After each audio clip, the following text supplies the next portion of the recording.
이 썩어질 몸뚱이를 보고 예배를 해서 어쩌자는 거냐.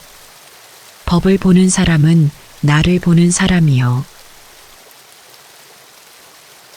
부처님이 라자그리아의 중림 정사에 계실 때였다. 바칼리 비구는 어떤 도공의 집에서 앓고 있었다. 병이 위중해 회복하기가 어려웠다. 그는 마지막 소원으로 스승인 부처님을 한번 뵙고 예배를 드렸으면 싶었다. 간호하던 스님이 병자의 소원을 부처님께 알렸다.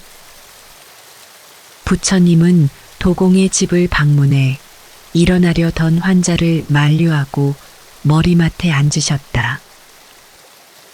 뼈만 남은 그의 손을 잡고 위로의 말씀을 하셨다. 바칼리, 그대로 누워 있거라. 병은 좀 어떠냐? 음식은 무얼 먹느냐? 새손이시여, 고통은 심하고 음식은 통 넘길 수가 없습니다. 병은 더하기만 해 소생할 가망이 없습니다. 그래서 저는 마지막으로 부처님을 찾아뵙고 예배를 드리고 싶었습니다. 그런데 이 몸으로는 중림 정사까지 갈 수가 없었습니다. 이때 부처님은 정색을 하고 말씀하셨다. 바칼리, 이 썩어질 몸뚱이를 보고 예배를 해서 어쩌자는 거냐? 법을 보는 사람은 나를 보는 사람이요. 나를 보는 사람은 법을 보아야 한다. 그러므로 나를 보려거든 법을 보아라. 이 말을 듣고 바칼리는 지혜의 눈이 열렸다. 상응부 경전에 나오는 말씀입니다. 불타 석가모니는 스스로 예배의 대상이 되기를 거부했습니다. 자기에게 인사치레를 하기보다는 진리를 보고 그 진리를 실현하는 것이 진정한 예배임을 강조했습니다. 여기에 불교의 본질적인 면목이 있습니다. 수타니파타에는 이런 글이 있습니다. 날 때부터 천한 사람이 되는 것은 아니요. 날 때부터 바라문이 되는 것도 아니요. 오로지 그 행위로 말미암아 천한 사람도 되고 바라문도 되는 것이요. 출생을 묻지 말고 그 행위를 물으시오. 불은 온갖 섭에서 일어나는 것. 천한 집에 태어난 사람이라도 성인으로서 도심이 굳고 부끄러워할 줄 알고 마음으로 행동을 삼가면 고귀한 사람이 되는 것이요. 불교 교단에서는 출신 성분을 가리지 않았다. 그가 바라문이든 천민인 수드라든 일단 출가에 수행승이 되면 똑같이 불자 또는 석자라고 불렸습니다. 아무런 계급도 인정하지 않고 출가한 뒤의 횟수에 따라 앉는 차례를 결정했습니다. 수타니파타에 다음과 같은 글이 있습니다. 성인의 마음은 행동과 말에 잘 나타나 있다.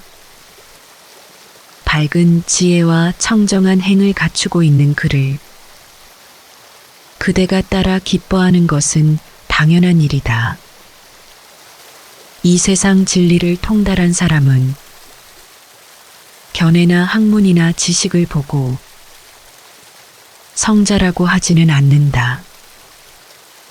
번뇌의 마군을 깨뜨려 고뇌가 없고 욕망이 없이 행동하는 사람들, 그들이야말로 성자라고 나는 말한다. 아는 것이 많다고 해서 성자가 되는 것은 아닙니다. 안으로나 밖으로나 때가 없는 사람이 성자입니다. 진리를 깨닫는 데는 학문만 가지고는 안 됩니다. 종교학자일수록 종교의 진실에서 먼 사람이 얼마나 많습니까? 아는 것보다 진실한 행위를 높이 사는 불타의 가르침이 윤리적이요 도덕적으로 보이는 것도 불교의 기본적인 입장이 행위주의에 있기 때문입니다. 수타니파타에는 다음과 같은 글이 있습니다.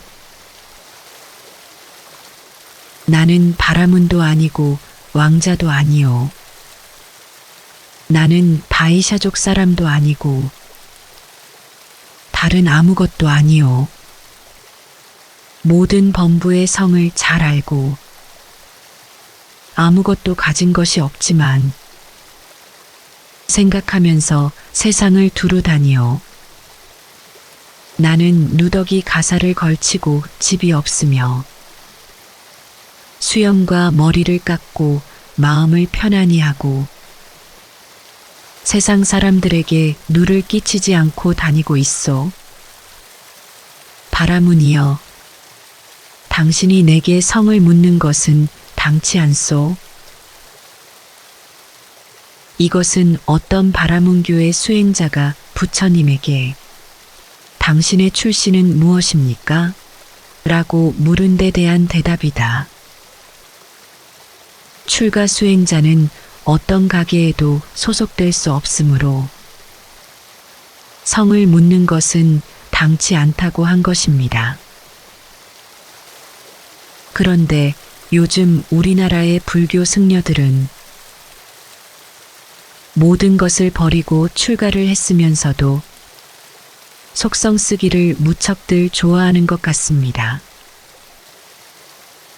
그만큼 세속적인 것에 미련이 남아서인가.